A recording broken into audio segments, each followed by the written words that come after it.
We cannot give up now. We cannot give in. A leader of the modern-day American civil rights movement, John Lewis worked closely with the Reverend Dr. Martin Luther King Jr. and was the last surviving keynote speaker from the 1963 March on Washington.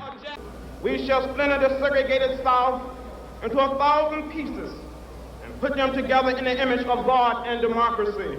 We must say, wake up, America, wake up! Lewis gained national recognition 2 years later when he, along with other voting rights demonstrators, were beaten by police in Selma, Alabama.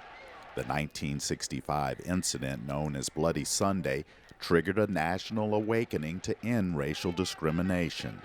We were beaten, we were tear gassed. I thought I was going to down this bridge.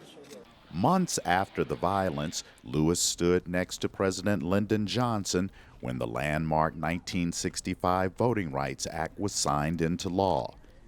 It was a crowning moment for Lewis as the legislation outlawed discriminatory voting practices that kept African Americans from gaining political power. The Act of 1965 freed and liberated so many people. In 1986, Lewis began his own political career after being elected to the U.S. House of Representatives from Georgia. Called the conscience of the Congress, Lewis fought against income inequality and for criminal justice reform and gun safety. We cannot continue to stick our heads in the sand and ignore the reality of mass gun violence in our nation. In 2011, President Barack Obama awarded Lewis the Medal of Freedom, the nation's highest civilian honor. Right before New Year's Day 2020, the veteran congressman announced he had stage 4 pancreatic cancer.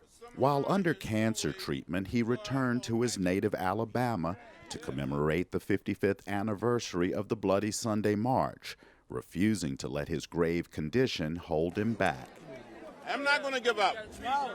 I'm not going to give in. I'm going to continue to fight. We need your prayers now more than ever before. Let's do it. We can do it. Selma is a different place. Chris Simpkins, VOA News, Washington. But we can make it much better. We must use the vote as a nonviolent instrument or tool.